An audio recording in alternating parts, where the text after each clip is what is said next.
আল্লাহ তাআলা ডাক দিয়া বলেন, ও নারীরা, হে আমার নবী, আপনি আপনার উম্মতের নারীদেরকে বলে দেন, ওয়াকুল লিল মুমিনাতি ইয়াগদুদুনা মিন আবসারিহিন্না ওয়া ইয়াহফাজনা ফুরুজাহুন্না ওয়ালা ইউবদিনা যিনাতাহুন।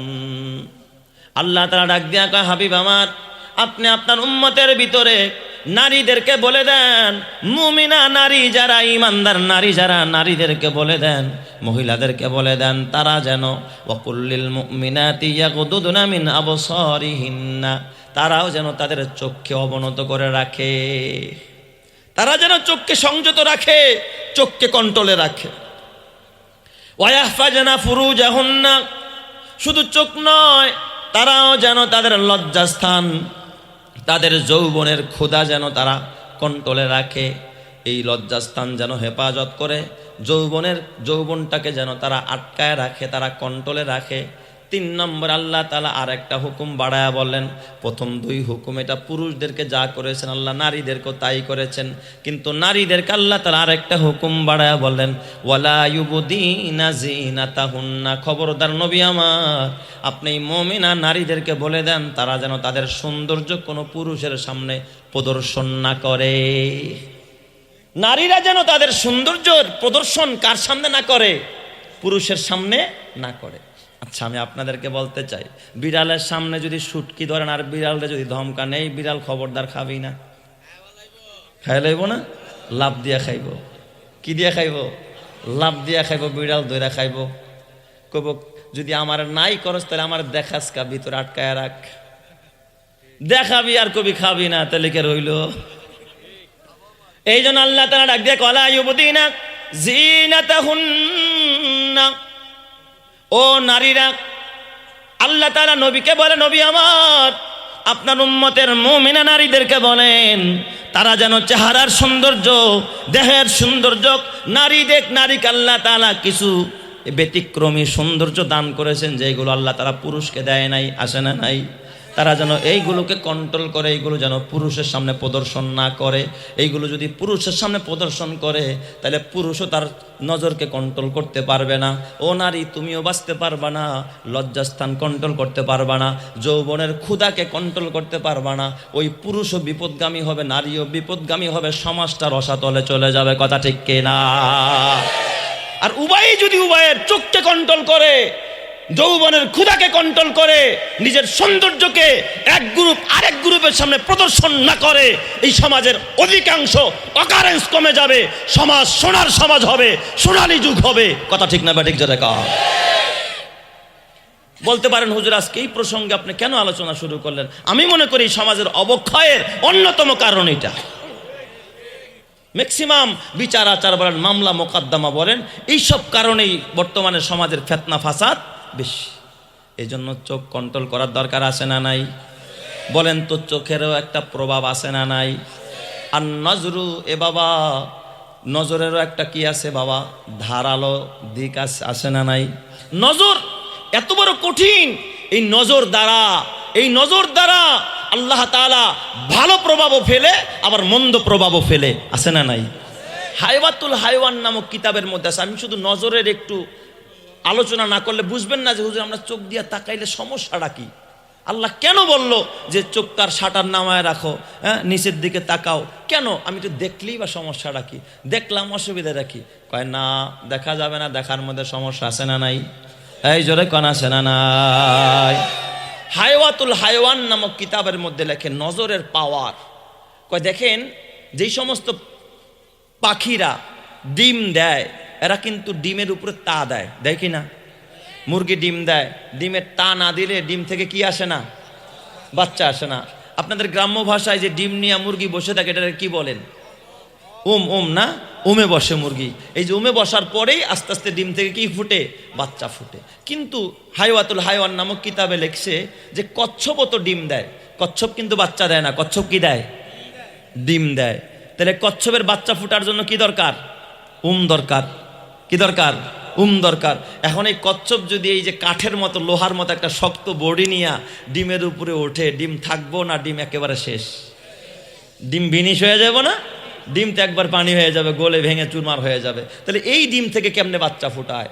হায়াতুল হায়ওয়ান নামক কিতাবে লেখে, কচ্ছপ দেখবেন ওই যে মানুষ কাটা ফেলে, তারপরে জাল ফেলে, বিভিন্ন গাছের ডাল ফেলে না, কচ্ছপ কিন্তু ওই জায়গায় বসে, পাশেই কস্তুরীর উপরে তার ডিম থাকে, সে দূরে বসে, দূরে বসে ওখান থেকে একটা নজর দেয় ডিমের দিকে। সুবহানাল্লাহ, কালকে করেন সবাই। কঠিন এক দৃষ্টি এই ডিমের দিকে, এমন এক দৃষ্টি দেয়, দৃষ্টি দিতে দিতে দিতে দিতে এক সময় ওই ডিমটা গরম হয়ে যায়, আর ডিমটা সাথে সাথে ফুটে যায়, তখন তার ভিতর থেকে বাচ্চা বের হয়ে যায়। জোরে করেন আল্লাহু আকবার। তাহলে একটা ডিমের ভিতরে বাচ্চা আসলো কিসের কারণে? নজরের কারণে। বলেন কিসের কারণে? নজরের কারণে। আমাদের গ্রামে দেখবেন মা খালারা অনেক সময় লাউ গাছে ঝাড়ু বাঁধে, ঝাড়ু আছে না, ভাঙা, বিভিন্ন ভাঙা কালির পাতিলা বাঁধে কিনা, মানুষের যেন বদনজর না লাগে। একদিন হঠাৎ করে এক মুসল্লি আমার কাছে দেখি চিতাই পিঠা বানাইতেছে, খাস সহ গোলা সহ সব নিয়ে আইছে। কয় হুজুর একটু পানি পড়া দেন, সর্বনাশ। আমি কি হয়েছে? কয় একটা লোক গেছে, লোকটার নজর বেশি একটা ভালো না, তাকাইলো এতক্ষণ পিঠা হইতেছিল, এখন পিঠা হওয়া একেবারেই বন্ধ। এমন হয় কি হয় না? নজরের প্রভাব আছে না নাই? আছে। ভালো নজরেরও প্রভাব আছে, খারাপ নজরেরও কি আছে? প্রভাব আছে। বদ নজরেরও একটা প্রভাব আছে। কোন পুরুষ যদি নারীর দিকে তাকায়, আপনারা দেখবেন দুইটা গাড়ি যখন হাইওয়ে দিয়া চলে, যদি দোনোটা গাড়ির হেডলাইটটা উপরের দিকে উঠানো থাকে, মুখামুখি এওয়ারে দেখবে না এওয়ারে দেখবে না, সংঘর্ষ হওয়ার সম্ভাবনা আছে না নাই? এই জন্য যারা গাড়ির ড্রাইভার দেখবেন, ওরা আস্তে করে উঁচা লাইটটাকে নিচা করে দেয়, যাতে করে নজরটা নিচের দিকে যায়, ও দেখতে পায় আমিও দেখতে পাই, যাতে করে সুন্দরভাবে চলা যায়। আর যদি লাইট পুরা দোনোজনটাই উপরের দিকে থাকে, তাহলে অ্যাক্সিডেন্ট হবে, দুর্ঘটনা ঘটবে।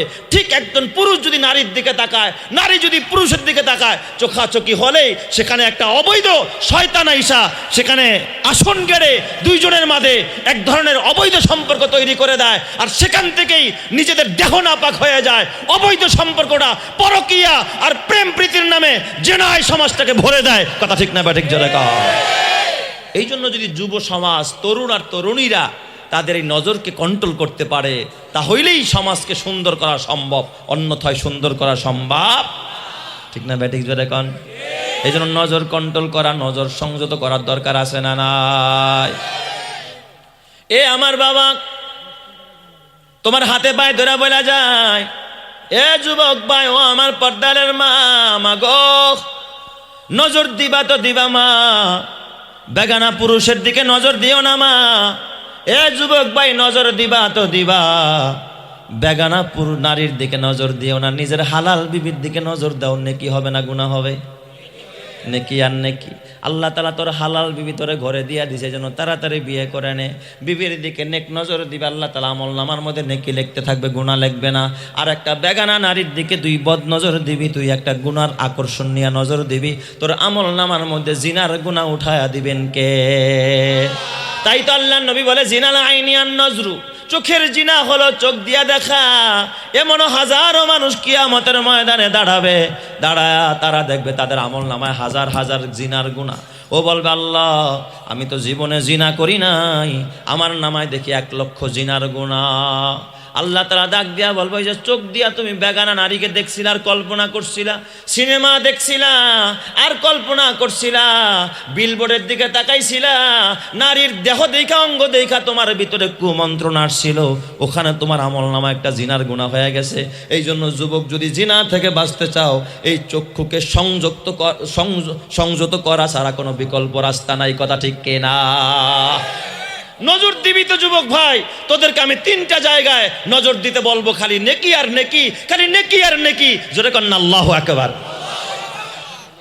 এ আমার বাবা, শুধু সুন্দরী নারী দেখলে নজর দিস না, শুধুমাত্র অন্যের বিবির দিকে নজর দিস না। নজর যদি দিতে মনে চায়, তাকাইতে যদি মনে চায়, 3টা জিনিসের দিকে নজর দাও, নেকি হবে আমল নামায়। সুবহানাল্লাহ বলেন সবাই। 3টা জিনিসের দিকে তাকাইলে আমল নামায় নেকি দিয়া দেয় কে? মোহাব্বতের 3টা নজর লাগাও। 1 নম্বর হলো আমার বাবা, 1 নম্বর একটা নজর দিবা, সেটা হলো কিতাবুল্লাহ, আল্লাহর কিতাবের দিকে নজর দাও। আল্লাহর কিতাব বলতে কোরআন, এই কোরআনের দিকে মোহাব্বতের একটা নজর দাও, প্রেমের একটা নজর দাও, ভালোবাসার একটা নজর দাও। কোনো মানুষের নজর যদি এই কোরআনের প্রতি ভালোবাসার নজর হয়, প্রেমের নজর হয়, মহব্বতের একটা নজর হয়, কোরআন আল্লাহর কিতাব, সে যেন আল্লাহর দিকে নজর দিল, মহব্বতের নজর দিল।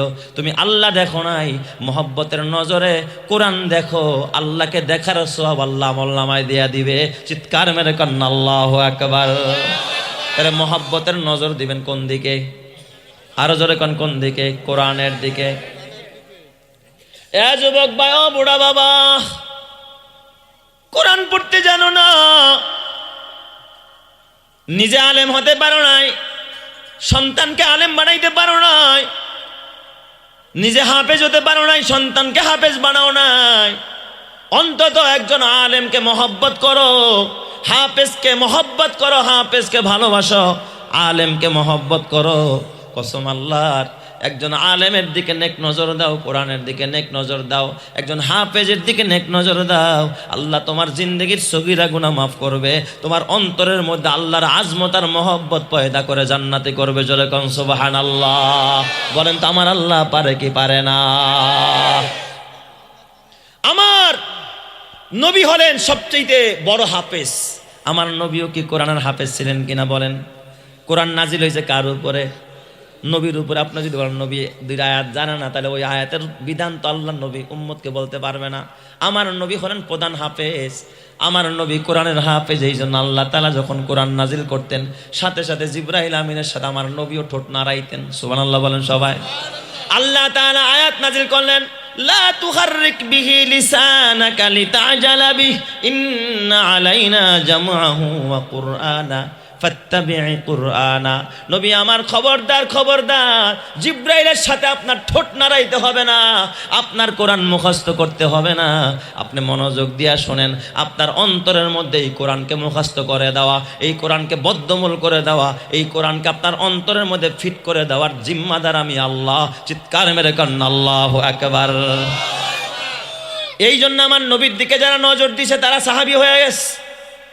নবীর দিকে যাদের নজর তারা কিন্তু সাহাবী হয়ে গেছে। ঠিক না বেঠিক জোরে কোন?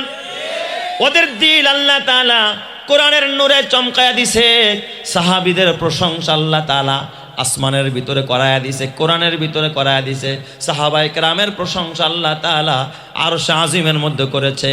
এই সাহাবায়ে কেরামকে আল্লাহ তাআলা জমিনের মধ্যে জান্নাতের সুসংবাদ শোনায়া দিছে। জোরে কন্না আল্লাহু আকবার। কারণ সাহাবায়ে কেরাম আমার নবীর দিকে একটা নেক নজর দিছে। ঠিক কিনা জোরে কর? এই জন্য প্রথম নজর হলো কোরআন। হাসানে বসরি রহমাতুল্লাহ আলাইহি জগৎ বিখ্যাত একজন তাবেঈ। এই হাসানে বসরি রহমাতুল্লাহ আলাইহি উনি কিন্তু নবী দেখে নাই। নবী দেখছে নাকি হাসান বসরি? খেয়াল করেন, আমার কথা শুনতেছেন আপনারা? হাসান বসরি রহমাতুল্লাহ আলাইহি একজন তাবেঈ ছিলেন। উনি যার হাতে এ বাবা খেলাফত পেয়েছেন তিনি ছিলেন হযরতে আলী কাররামাল্লাহু ওয়াজহাহু। উনি আলী রাদিয়াল্লাহু তাআলা আনহুকে দেখছে। আল্লাহর নবীর সাহাবীদের ভিতরে একজন আজাল্লে সাহাবা, 4 জন 5 জন প্রথম মুসলমানদের ভিতরে একজন হলেন হযরতে আলী। এই আলীকে পাইছে হাসানে বসরি রাদিয়াল্লাহু তাআলা আনহু। আলী রাদিয়াল্লাহু তাআলা আনহুকে পাইছে হাসানে বসরি রহমাতুল্লাহি আলাইহি। জোরে কান সুবহানাল্লাহ। এই হাসান বসরি রহমাতুল্লাহ আলাইহি উনি একজন তাবেঈ। হাসান বসরি রহমাতুল্লাহ আলাইহির যুগে একজন মানুষ মারা যায়। হাসান বসরি রহমাতুল্লাহ আলাইহি রাতের বেলায় বিছানার মধ্যে ঘুমায়, তাহাজ্জুদের নামাজ পড়া ঘুমাইতেছে। হঠাৎ করে ঘুমের ঘরে স্বপ্ন দেখে কে যেন তাকে ডেকে বলতেছে, হাসান রে, ও হাসান, আর দেরি করিস না, এই এলাকার ভিতরে আমার এক ওলি মারা গেছে, আল্লাহর এক ওলি মারা গেছে, যাও যাও তার জানাজা পড়াও, তার জানাজা পড়ায়া তুমি তোমার হাত দিয়া তার লাশটাকে কবরে দাফন করে দাও। জোরে কোন সুবহানাল্লাহ। হাসান বসরি জিজ্ঞাসা করেন কোথায়? বলল অমুক এলাকায়, অমুক মহল্লার, অমুক গ্রামে একজন লোক মারা গেছে, সে বড় আল্লাহর ওলি, বড় বুজুর্গ, যাও তার তুমি জানাজা পড়াও আর তার লাশটা কবরে রাখো, তাকে তুমি দাফন করে দাও। সুবহানাল্লাহ জোরে কোন সবাই। আল্লাহর ওলিদের স্বপ্ন অনেক সময় ওহির এ বাবা নামান্তর। কারণ হাদিস শরীফের মধ্যে আসছে রুইয়াল মুমিন সিত্তু ওয়া আরবাউনা মিনান নবুওয়া। কয় মুমিনের স্বপ্ন, সত্য স্বপ্ন যেটা নবুয়তের 46 ভাগের 1 ভাগ। আল্লাহ তাআলা ইলহামের মাধ্যমে, আল্লাহর ওলিদের কাশফের মাধ্যমে কিছু কিছু জিনিস আল্লাহ তাআলা জানায়া দেয়, কারণ ওলিদের কাছে তার ওহী আসবে না, এদের কাছে ওহী আসবে না, এদের ইলহাম হবে, এদের কাছে আল্লাহ তাআলা সত্য স্বপ্ন, যেই স্বপ্নের মাধ্যমে আল্লাহ তাআলা অনেক কিছু জানায়া দেয় যেটা অন্য মানুষ দেখতে পারে না। হাসান বসরি রহমাতুল্লাহ আলাইহি সকালবেলা গেছে ওই মহল্লায়, যায় বলতেছে, ও ভাই, এই মহল্লায় নাকি অমুক নামের একজন ওলি মারা গেছে।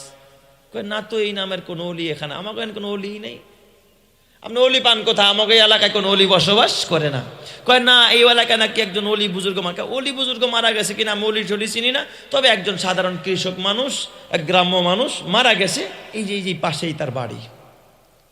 হাসান বসরি রহমাতুল্লাহ আলাইহি আশ্চর্য হয়ে গেল, ওলি নামে কেউ কাউরে চিনে না, এখানে আল্লাহর কোনো ওলি নাই, সাধারণ একজন মানুষ মারা গেছে। হাসান বসরি আরো সামনে গেলেন, যায় আর এক লোককে জিজ্ঞাসা করে, ও ভাই, এই এলাকার ভিতরে কোনো ওলি মারা গেছে? উনি কয়, হুজুর, ওলি চিনি না, ওলি নামের আল্লাহর ওলি কোনো এই এলাকায় বাস করে না, এই এলাকার ভিতরে কোনো বুজুর্গ মানুষ নাই, তবে একজন লোক মারা গেছে, অমুকের পুত্র অমুক, ওই গ্রামে তার বাড়ি। হাসান বসরি রহমাতুল্লাহ আলাইহি ওই লোকটার কাছে গেলেন, স্বপ্ন অনুযায়ী তারে জানাজা পড়ালেন, তারে জানাজার পরে কাফন পড়ায়া তাকে যখন দাফন করে দিলেন, দাফনের পর হাসান বসরি রহমাতুল্লাহ আলাইহি চিন্তা করতেছে, আল্লাহ, তুমি তো স্বপ্নে আমারে জানাইলা এই লোকটা নাকি ওলি, কিন্তু এলাকার কেউ তো তারে ওলি হিসাবে জানে না, ওলি হিসাবে চেনে না। আল্লাহ, এই লোক আবার কেমনে বড় ওলি হয়, আমার জানতে বড় ইচ্ছা। হাসান বসরির মনের মধ্যে চিন্তা, তাহলে মনে হয় একজন মানুষ সম্পর্কে জানতে হলে তার বিবি সবচেয়ে বেশি ভালো জানবে, হয়তো পাড়া প্রতিবেশী জানে না, কিন্তু তার গোপন আমল থাকতে পারে, এই আমল তার স্ত্রী ছাড়া পৃথিবীর কেউ জানবে না। জোরে কোন সুবহানাল্লাহ। একজন পুরুষ সে ভালো না খারাপ এই জিনিসটা কাছ থেকে দেখে কে? তার স্ত্রী, তার বিবি তো ঘরের মধ্যে থাকে, জানে যে আমার স্বামী কোন জাতের স্বামী, আমার স্বামী ভালো না খারাপ, আমার স্বামী কোন জাতের, এটা স্ত্রী সবচাইতে ভালো জানে। হাসান বসরি রহমাতুল্লাহ আলাইহি তার বিবির কাছে গেলেন পর্দার সাথে, বাহির থেকে দাঁড়ায় হাসান বসরি ডাক দিয়া বলেন, ও মা গো, তোমার কাছে জানতে চাই, বলো তোমার স্বামীর এমন কি আমল যে আমলের কারণে তোমার স্বামীকে আল্লাহ তাআলা ওলি বানায় নিস। মহিলায় হাক্কা বাক্কা খায় গেছে, ডাক দিয়া বলে, ও হাসান, অন্যরা যেমন নামাজ পড়ে আমার স্বামীও তেমন নামাজ পড়ত, অন্যরা যেমন ইবাদত করতো আমার স্বামীও তেমন ইবাদতই করতো, অতিরিক্ত কোনো ইবাদত করতে আমি তাকে দেখি নাই। আমার স্বামী আল্লাহর ওলি কিনা তা আমি জানি না, আমার স্বামীর তো কোনো এক্সট্রা কোনো আমল আমি দেখি নাই। কয়, না মা, হতে পারে না মা গো, তুমি আমারে বলো তোমার স্বামীর এমন কোনো গোপন আমল তুমি জানো কিনা, যে আমলটা প্রতিবেশীরা কেউ জানে না, পৃথিবীর কেউ জানে না, তুমি জানো? কয়, না, এমন কোনো ব্যক্তিগত কোনো আমল নাই, তবে আমার স্বামীর একটা আমল আমি দেখেছি। কয়, কি আমল? কয়, এটা আমল কিনা জানি না, আমার স্বামীকে দেখছি, আমার স্বামী কামলা দিত, কিষান দিত, একদিন কামলা কিষান দিয়া আমার স্বামী যে টাকা পাইছে, টাকা দিয়া জামা কেনে নাই, কাপড় কেনে নাই, চাল ডাল কেনে নাই, বাজারে গিয়া একটা কোরআন শরীফ কিনছে। আমার স্বামী কোরআন পড়তে পারতো না, আমার স্বামী পড়ালেখা করে নাই, এই কোরআনটা কিনে আইনা বাসার মধ্যে আইনা তার একটা নতুন জামা ছিল যেটা আলমিরার ভিতরে উঠানো, কোথাও গেলে পড়ে যাইত, ওই কাপড়টা দিয়ে এই কোরআন শরীফটারে মোড়ায় ঢাইকা রাখতে যেন ধুলা ময়লা না লাগে। কাজকর্ম শেষ করে নামাজ পড়া কোরআনটারে খুলতো, কোরআন তো সে পড়তে জানতো না, মাঝে মাঝে বুকের মধ্যে এইভাবে জড়ায় ধরতো। আমার স্বামীকে দেখতাম বুকের মধ্যে জড়ায় ধইরা এরপরে আকাশের দিকে একটা হাত বাড়ায় দিয়া ডাক দিয়া বলতো, হাজা কালাম রব্বি, এটা আমার রবের কালাম, এটা আমার রবের কালাম, এটা আমার রবের কালাম, এটা আমার আল্লাহর কথা, এটা আমার আল্লাহর কথা। আয় আল্লাহ, আমি কোরআন পড়তে জানি না। এইভাবে করে আমার স্বামীকে মাঝে মাঝে দেখতাম কোরআনটাকে খুলতো, কোরআনের মাঝখানে শুধুমাত্র হাত ঘুরাইতো, আর হাত ঘুরায় ঘুরায় বলতো, হাজা কালাম ও রব্বি, এটা আমার রবের কালাম, এটা আমার রবের কথা, এটা আমার আল্লাহর কালাম, এটা আমার আল্লাহর কথা। কিন্তু আমার স্বামী পড়তে পারতো না, আমার স্বামী তেলাওয়াত করতে জানতো না, বুকের মধ্যে মধ্যে জড়ায় ধরতো, ঠোঁটে চুমা খাইতো, কপালে চুমা খাইতো। আমার স্বামীকে দেখতাম ওইভাবে করে দৈনন্দিন কোরআনকে মহব্বত করত। এর বাহিরে আমি তাকে আর কিছু দেখি নাই। হাসান বসরি রহমাতুল্লাহ ডাক দিয়া কয়, মা গো যালিকা বিফাদলিল্লাহ, ও মা তোমার স্বামীকে আল্লাহ তাআলা এত বড় ওলি বানায়া দিছে, যার জানাজা পড়ার জন্য আমি হাসানকে আল্লাহ স্বপ্ন যুগে জানায়া দিছে। মা গো তোমার স্বামী কোরআনের দিকে মহব্বতের নজর দেওয়ার কারণে, ভালোবাসার নজর দেওয়ার কারণে, কোরআনকে মহব্বত করার কারণে তোমার স্বামীর নামটা আল্লাহ তাআলা যুগের খ্যাতমান ওলির দপ্তরে উঠায়া দিছে। চিৎকার মেরে কান্না আল্লাহু আকবার।